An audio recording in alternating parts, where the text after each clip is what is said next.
So you are listening to my 41st presentation about the book. So now you know I've said these same words 41 or 40 other times. So all right, so let's just go. So here's the title, not too exciting. Here's the cover of the book.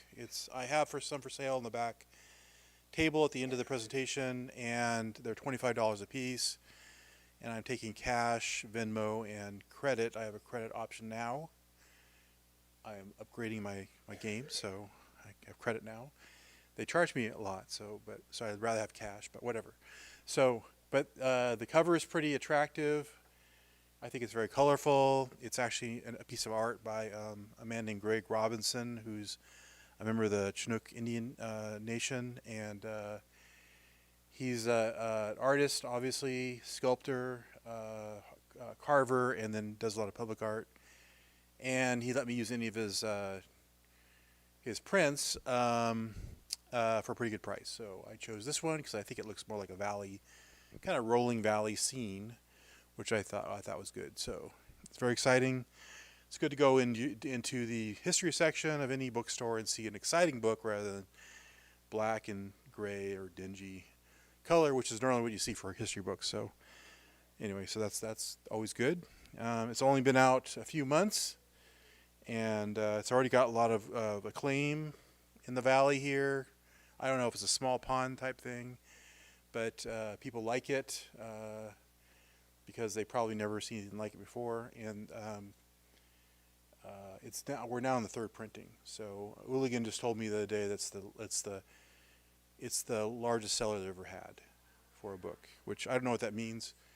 My first book, I don't know what that means. So anyway, so here's how the contents lays out, kind of historic format on the chapters and sections.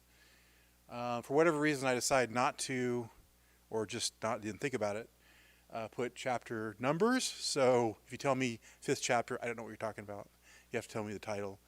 Maybe in the second printing, if I do some revisions, which I probably should, I'll put numbers on the chapters. Might be easier that way. I pretty much address, in terms of tribes of Oregon, the Kalapuya, Molalla, and Clackamas of the Willamette Valley, looking at their stories, how they were removed, their understandings with the federal government, the treaties, and then what happened to them when they got to the Grand Ronde Reservation. And I only really addressed the colonization era, a little bit before, not much, but really colonization, 19th century, a little bit into the 20th century, in terms of what happened to the tribes on the reservation. And so that's kind of my area of interest and expertise, and I try to stick with that. There is actually a lot more. I have written about the tribes of Oregon. I've looked through all of Western Oregon, and I have over 500 essays on the tribes, which I collect onto a blog site I call the Quartux Journal online. So if you want to read more, there's plenty online to read on there at 10, 15 minutes at a time. So you can also see early chapters of the book on there too, because I really kind of based a lot of the chapters on my original essays. And then when I found a really good story, then I expand on that story for a chapter of the book. So that you can see that sort of early version or several versions of the chapters on there. Why I wrote this? Well, I noticed that there was a problem in Oregon, and there's a problem nationwide of not telling Indigenous history in our school systems or really in public. I grew up in a time, as most of you did, where a lot of people sort of operated by stereotypes of minority peoples, Indigenous peoples, and those are still around. And so I'm trying to fill that gap of knowledge with actual information about tribes, about my people. I don't want to be a stereotype. No native, no minority person wants to be a stereotype.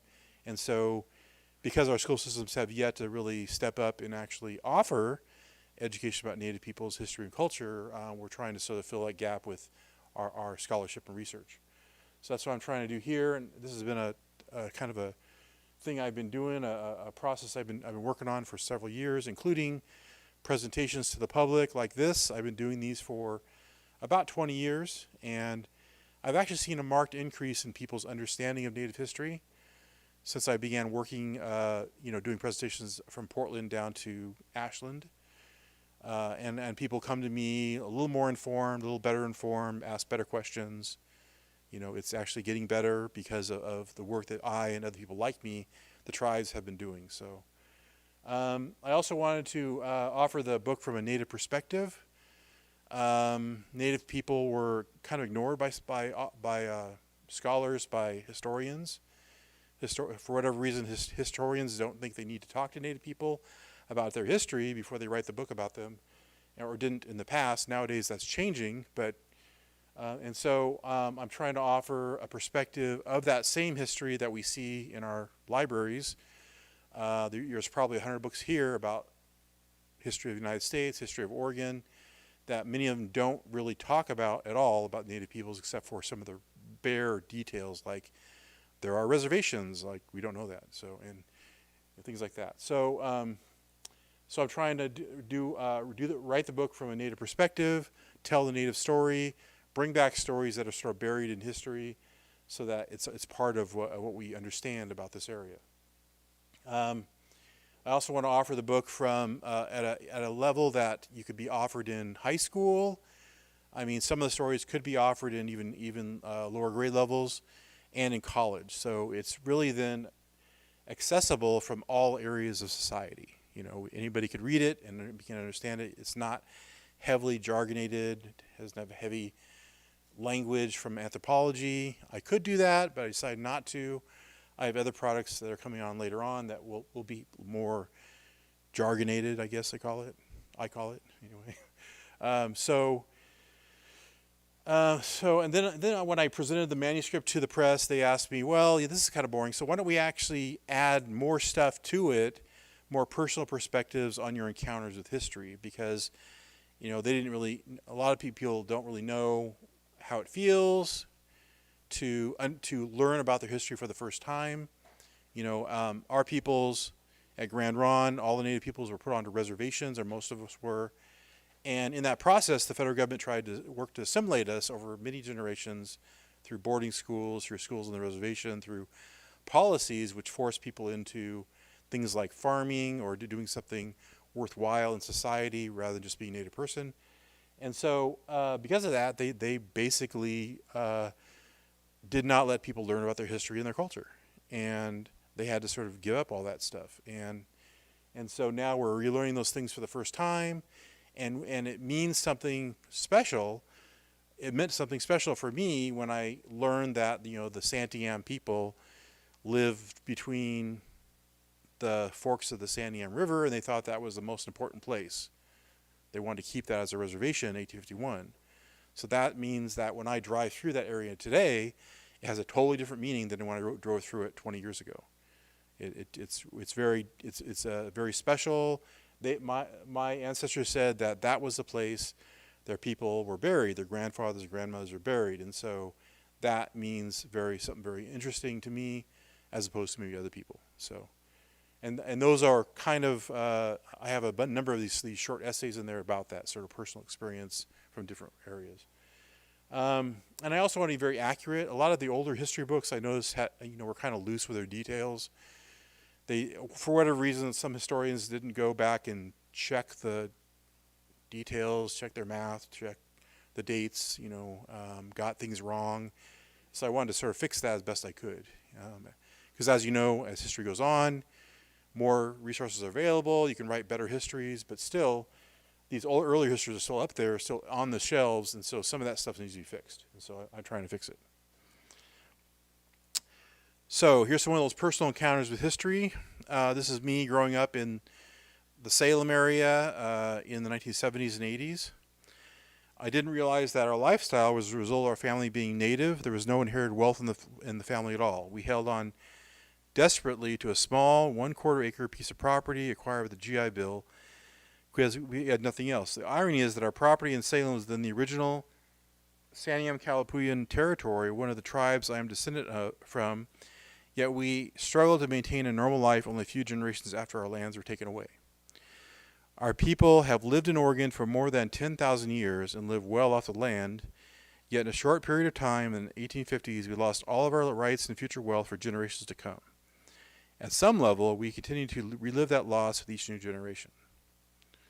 And this is kind of the understandings that I came to it as an adult, doing a lot of research and realizing that, it's not just my family, but every family on the reservation are in the situation where we were not allowed to have land, not allowed to acquire wealth like other people were, not given the freedom that other Americans were given to have these things so that today they can live a better life. And so we're still struggling. Many of our families are still struggling with poverty, with drug abuse, with all kinds of issues that relate to mistreatment by the government, mismanagement by government, and then the federal policies which kept on taking away our rights and property and wealth.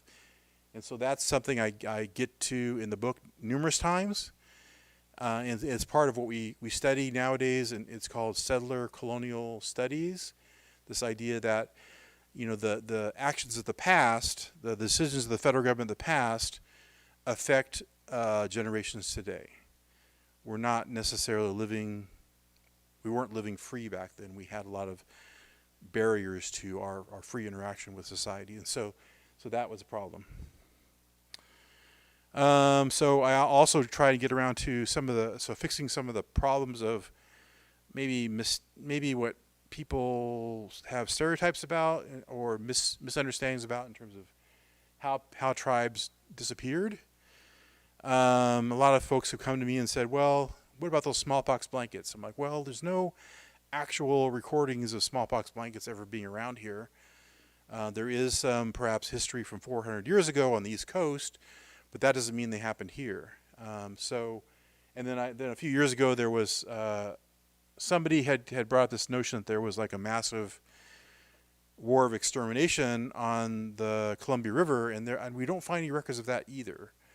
So that didn't happen. There were other attempts at extermination in Southern Oregon and California.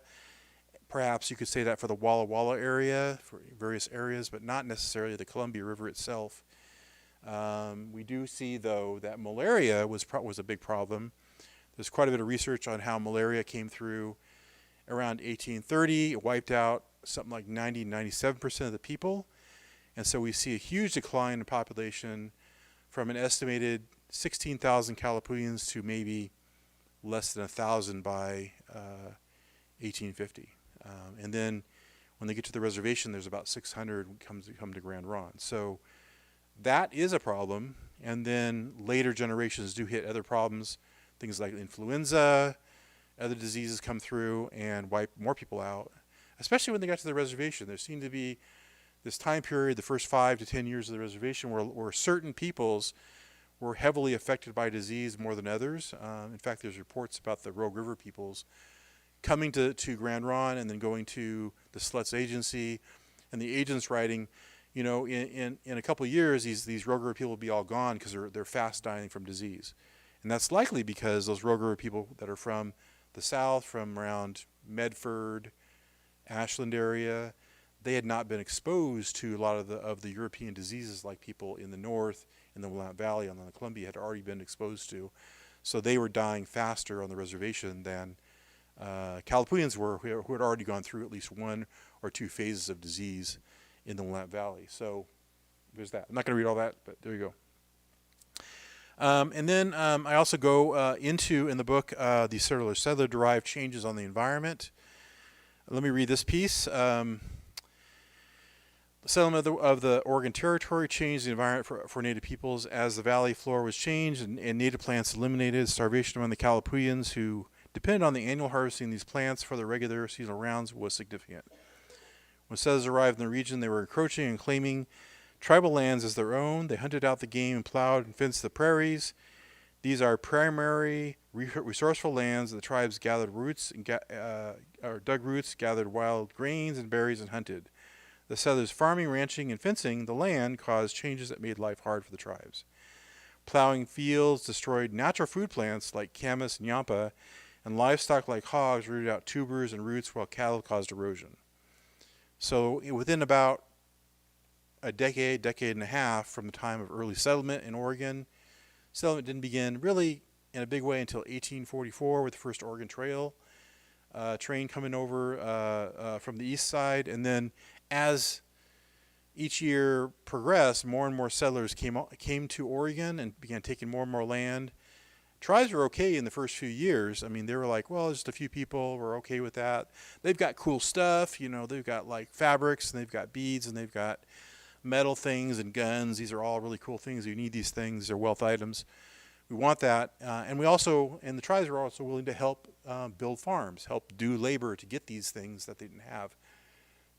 But when tens of thousands began coming and taking all the land, that became a problem, because then people were pushed to the margins of the settler properties, probably in river basins where that had not been sort of managed yet, and on the edges of the property.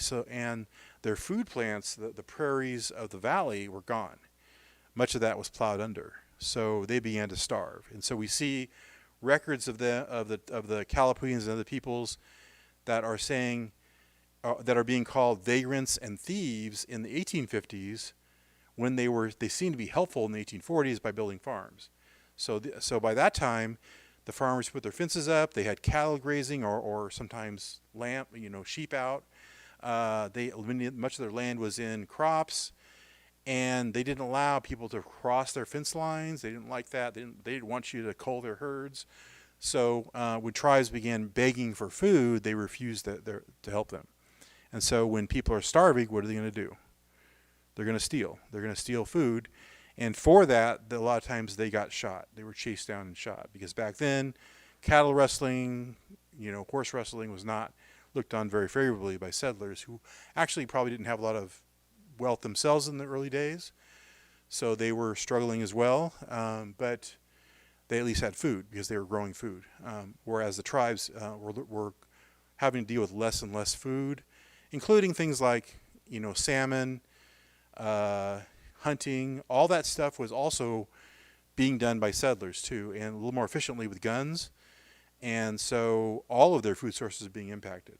So that is one way we look at it. We look at sort of what was happening to the environment around them, as well as the people, to sort of influence the direction of their trajectory of their lives. And so we'll get more of that in a minute.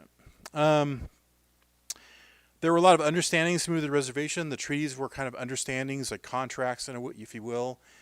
We're going to give you this 10 million acres in exchange for a permanent reservation. We're going to be left alone and maybe fed and housed and given some money, maybe some school for our kids. But some tribes held out. They're like, we really didn't actually want to go, because this is the place that our ancestors are buried. So they had to be sort of convinced or induced to move in the last few days. And so these inducements were pretty common on the coast, in the valley, in various places. And many times those agents that made the promises for more things, more stuff for the land, for the removal, did not last in their position. They were fired or transferred or had to resign. And so those promises all went away.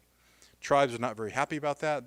For the Molala, for example, they were promised that they would be given more money, more food, housing, and they said, "Okay, we'll move." They waited several days for that, and so when they moved, they only lasted about 5 years on the reservation. They didn't get any of that stuff, and so many of them, about half the Molala, decided to leave and go back to their land, and they were somewhat accepted by the settlers. Many of the settlers didn't really.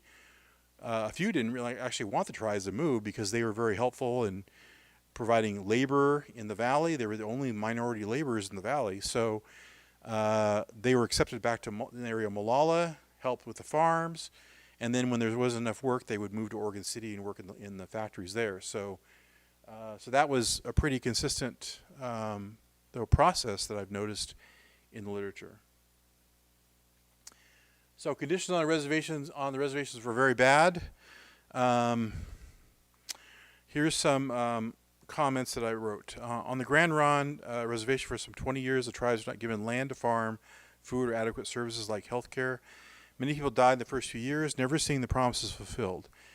When the natives first came to the reservation, they were all relieved of their weapons. They could not hunt. Many of them were unfamiliar with this northern territory, did not know where the wild foods grew, like camas, berries, or where the good fishing rivers were. The tribes had instantly changed their diets from wild foods that they caught, hunted, gathered, or dug, to beef, pork, flour, oil, and some vegetables. These are foods the native people had little experience with. The tribes were completely at the mercy of the federal agents and the environment, and the sudden cumulative changes of 1856 and contributed to malnutrition and sicknesses. So these people that came to the reservation were not a healthy population. Many of them had gone through war, like the Roger Wars, or there was conflicts on the Columbia as well. Many of them had gone through epidemics and lost lots and lots of their family.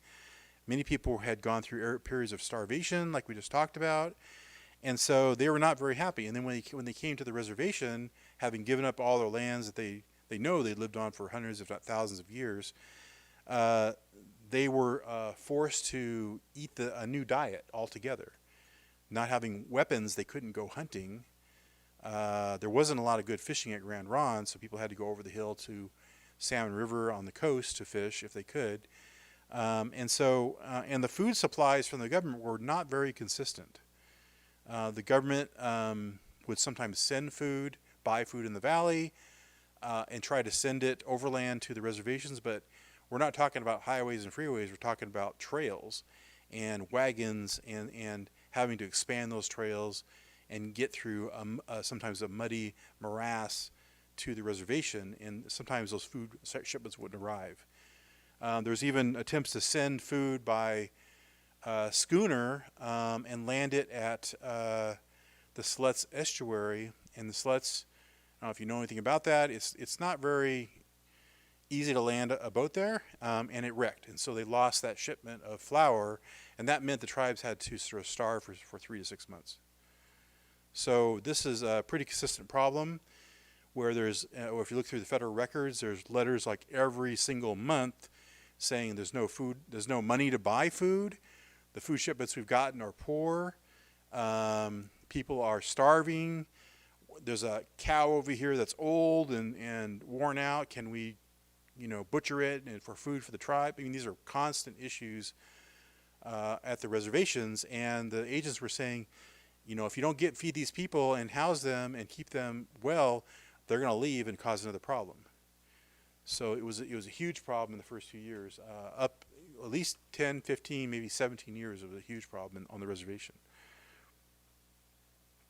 So many people began seeking work off reservation. There weren't a lot of jobs on the reservation and no opportunities to make money. And then people were not actually allowed to leave. So they had to ask for a pass. And so due to lack of resources and opportunities to make money and lack of land to grow their own foods, many Native people began getting passes for families to travel into the Willamette Valley and pick crops from settlers' farms. This began a tradition of Native peoples from several reservations, Siletz, Grand Ronde, Klamath, and Warm Springs, of being the indigenous migrant farm laborers for generations of farmers in the Willamette Valley. Grand Ronde peoples would pick hops, beans, berries, black walnuts, and other crops growing near Independence, Wheatland Ferry, and around the Salem area. In this manner, money could be made through the summers while their small acres of crops, normally oats, wheat, and hay, were maturing at the reservation. So it became a lifestyle. People continued in family groups going into the valley, being sort of the first migrant indigenous farm laborers in the valley, traveling around to different farms. Normally, they would go to the places they had originally inhabited, so they were actually working for the farmers that were inhabiting the lands they'd originally owned previously. Very weird, but that's what they were doing. And they did this for like 100 years. It wasn't until the 1950s that this sort of system broke down with termination of the tribe altogether. But people did this as a lifestyle because they were not allowed to make money any other way. So I have a couple statements here on the next few slides about the sort of unequal treatment and the chiefs actually speaking up and saying, hey, it's not very nice. So this is the first one's at a Methodist church at the First Methodist Church in Salem.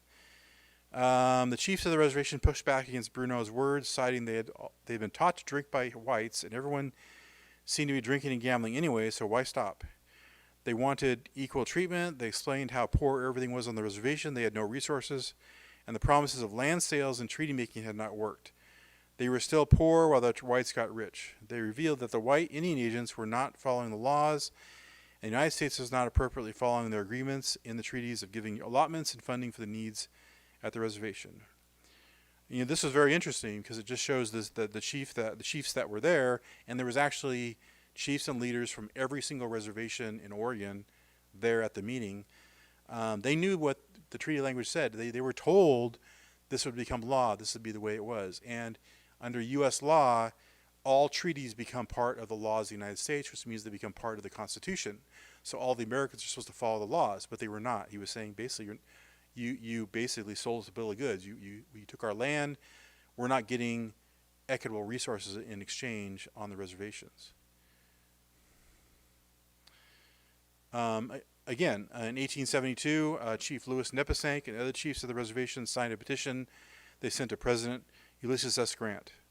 I have now been on the reservation 16 years. During that time, I have seen poor white men come here as officers of and stay a few years and go away rich, while I and all my people have always been growing poorer.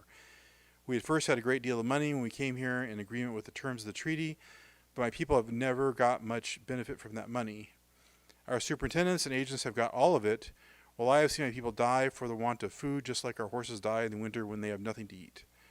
The men you have sent here for our officers have not only stolen our money, but have violated our women, scattered diseases among us, which have reduced our numbers from thousands to hundreds.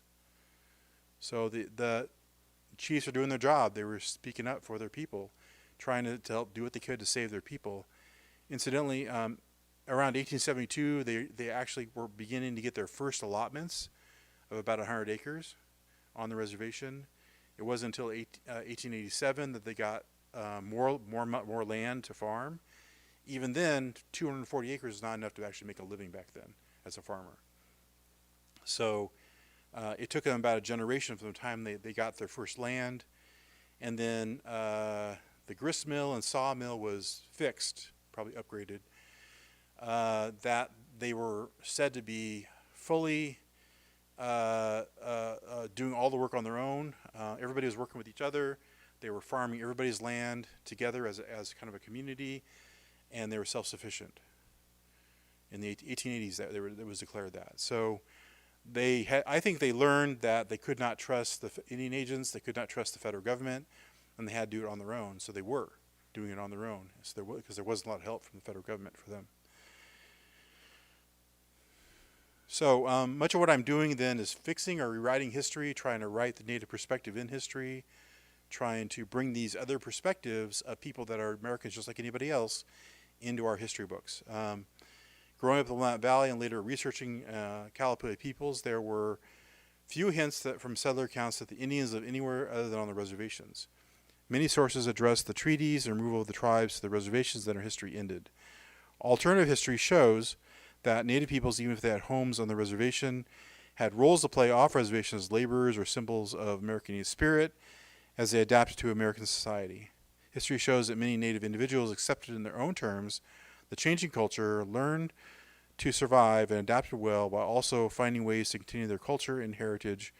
Most of these people, however, were exploited in some fashion for their labor due to the lack of citizenship and therefore lack of protections and rights in society. So that's actually kind of the end of the first part of my presentation. And I'm going to go to the second part because this is kind of further research. So if I do a book, which I probably will do, a second book, I'll probably do more sort of Southern Oregon, more environmental history, because that's kind of where I'm moving. In anthropology, we kind of look at humans as having significant effects on or changes to the environment around us. But what the environment offers to us also has an effect on human culture and human society. So I'm kind of, in my research, nearly at the end of most records about the Kalapuyans. I've read nearly everything. And so what's left? Well, the land is left. So the records of the land, history of the land, the environmental history of this place is left. And so in many ways I'm trying to rediscover that, because the history books we have today, environmental histories of the valley, are not that great before 1960. For whatever reason, other historians have not gone back further than that for their own means. So I start with ethnographically with these journals from the U.S. Exploring Corps, 1841. Some of this is written into the Charles Wilkes Expeditionary Journals he's published, but there's other journals that have not been published. They appear to have not been even looked at by Charles Wilkes because there's lots of really interesting information in them that didn't make it into the book, including these maps, which are drawn into these journals. And so there's at least 3 of them that are pretty cool. these maps of the Willamette Valley. And if you remember, the U.S. Exploring Corps, if you know, was a survey expedition. There was scientists and there was professionals like cartographers on this expedition. So this may be quite accurate for the Willamette Valley. It wasn't just artists doing it. It was actual people this is their job. So this quote from Emmons, I brought this up because there's a lot of talk about fire in the valley and Kalapuya people setting fire. And so he said, on August 11th, all the prairie to the west of us has been burnt, and that contrasts strongly with the green patches of woods and narrow belts bordering the streams. That part right there is really interesting because we're kind of getting the sense of how the fires burned. They burned the prairies, but the fire stopped at the narrow belts bordering the streams. So those are probably a little more moister areas. They are still called green patches. So the fires the tribes are setting in this time period are only burning the central prairie. There are in this, I didn't show you all the entries from the journal, but there are days when there's rainfall. Sometimes the expedition doesn't move because of that. And then they're actually camping on the prairie. So one interesting facts is they talk about how they get up in the morning, probably around 6 in the morning or something, and the horses are gone. And they go and they send a scout out looking for them. It takes them a half day to a day to find the horses because the horses have nothing to eat. So they have to go pretty far to these green patches in the woods to find forage. That's another indication of how extensive this burning was in the valley. And then Dana kind of supports that with his own kind of description.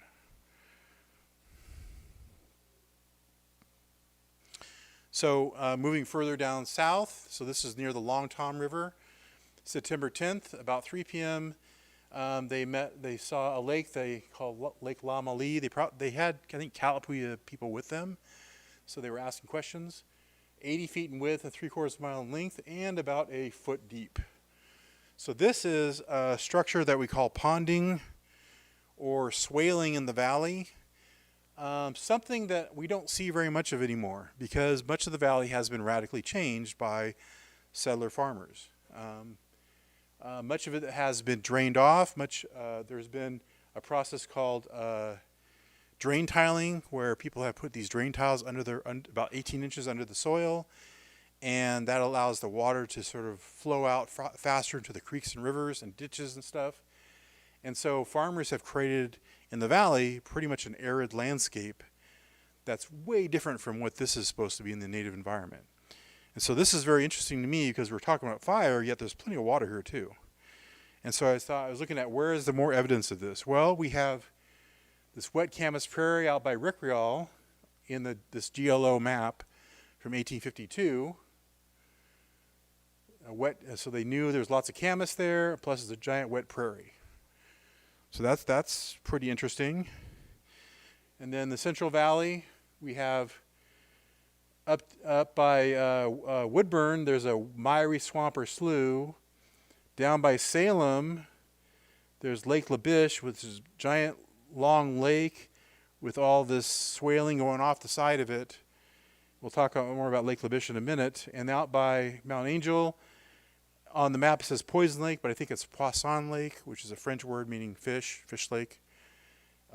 This big, huge structure right there where there's part of a lake and part also swaling off the end of it, what they call the arms and legs of the swale. And then out in the Tualatin Valley, we have these sort of swamp structures coming out of the hills, huge swamp structures. Some of that's still there. I've driven the highway down there just recently, and they have a big park out there, a national park. So it's all a big pond. This used to be pretty prominent in the valley. So this is looking suspiciously like there's a big, huge wetland everywhere. And then if you go down south of Eugene and Springfield, even a little bit south of Cresswell, there's a place called Camas Swale, and it's still there. There's actually on I-5, there's a sign on the highway that says Camas Swale.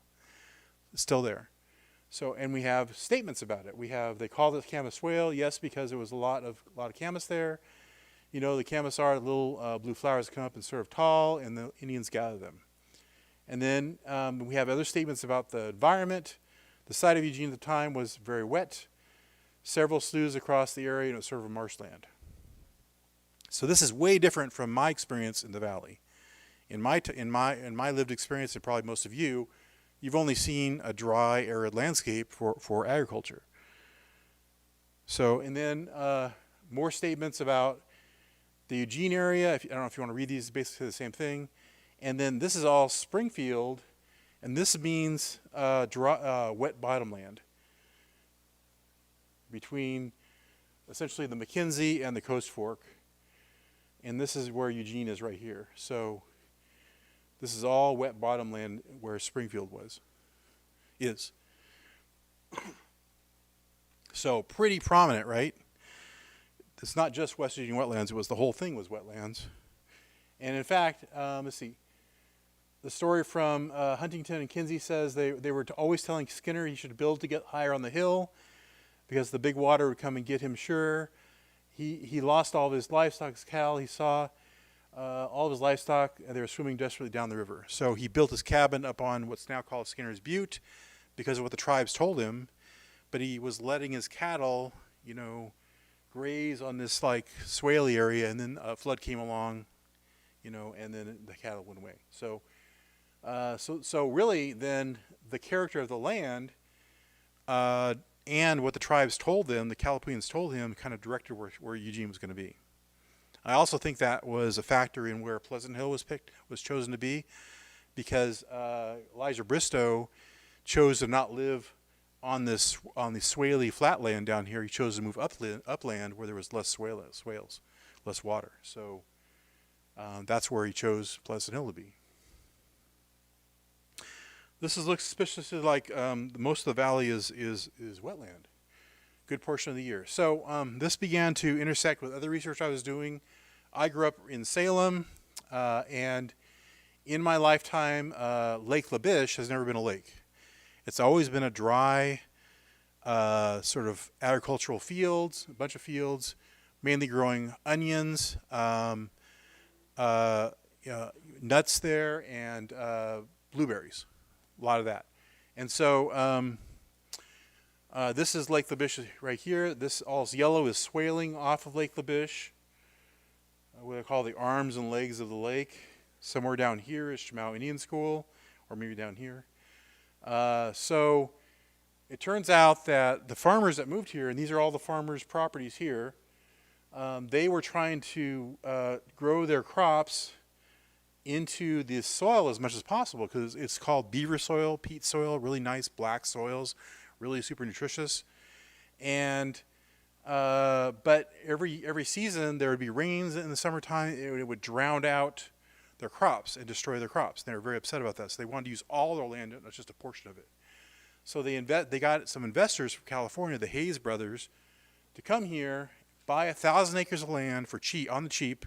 In fact, this swaly land is called wet, worthless land. Was like $1 an acre. So they bought a lot of land. They spent $150,000 of their own money digging a ditch all the way to the Willamette River that direction. It took about 3 years to do so, using a ditch witch. And by the time they were done, by 1918, they declared this all a dry lake bed.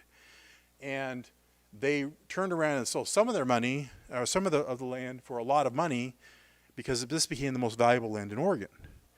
And one of the brothers at least invested in an area in northeast Salem called Hayesville. Hayes Brothers, right? So the other one took his winnings, or his profits, to over by Gaston, Oregon. There's Wapato Lake here. I don't know if you guys see that. Sorry. So Wapato Lake is this lake structure out there by Gaston, south of Hillsboro. And then there's a big swale off the back end that goes south into the hills. And when there's lots of water, which there is a lot of water in this valley, this becomes a wetland area. So, and the newspaper accounts say that there was tons of Wapato there. It was so valued by the tribes that they wanted it as a reservation in 1851. They never got it, but they wanted it, because you can see that there's reservation around the lake itself. There was tons of ducks here. Tens of thousands of canvasback ducks stopped there in their migrations. This is the Wapato. It's also called Indian potato. Very nutritious crop for people that were Chinookan or Kalapuyan in the area. So it took them a number of decades actually to drain this lake. They bought land here. They did the same thing. They put drainage to the north to the Tualatin River. And by 1935, they were able to drain off this lake. So it became a sort of a dry landscape for farming. Since that time, about the 1980s, the farmers kind of gave up on the process because it was too expensive to keep on maintaining all these drain fields they had built up. And so they began selling land back to the U.S. government. And the Tualatin National Wildlife Refuge has been turning it back into a lake bed for waterfowl, and it's now open again with trail systems. But there is yet to be a lot of water in the lake yet because they haven't destroyed all the draining yet.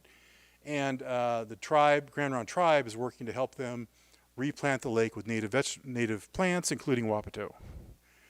In my own neck of the woods in Grand Ronde, or actually in Salem, I'm kind of 15 minutes down the road from Lake Labiche, so I get to go there all the time. This is what the Walla Walla Indian fields look like with black soils here. This peat soil, super nutritious. Here it is when they're harvesting the onions. After I wrote that little piece on my blog site about draining Lake Labiche in 2021, a farmer contacted me and he said he had turned 70 acres of his property back into native landscape, or was doing conservation work there 20 years ago, and now he has Wapato growing back on it. He didn't plant it. It just started coming back by itself. So he's got all these native plants coming back. He's got plenty of willow. He has to destroy the willow sometimes. He's got tule there. He's got all kinds of stuff going on there. So we've been back there a number of times the last couple of years checking it out. In September, it starts to decline. This is when you start to harvest the Wapato bulbs for food. Here's more pictures of leaves because for whatever reason I like leaves. So here's your Wapato, not as big as the other pictures you saw, but it's growing big. I think that if there was more water on this lake bed that stuck around longer throughout the year, then you'd probably have larger bulbs, or maybe older plants would have larger bulbs too.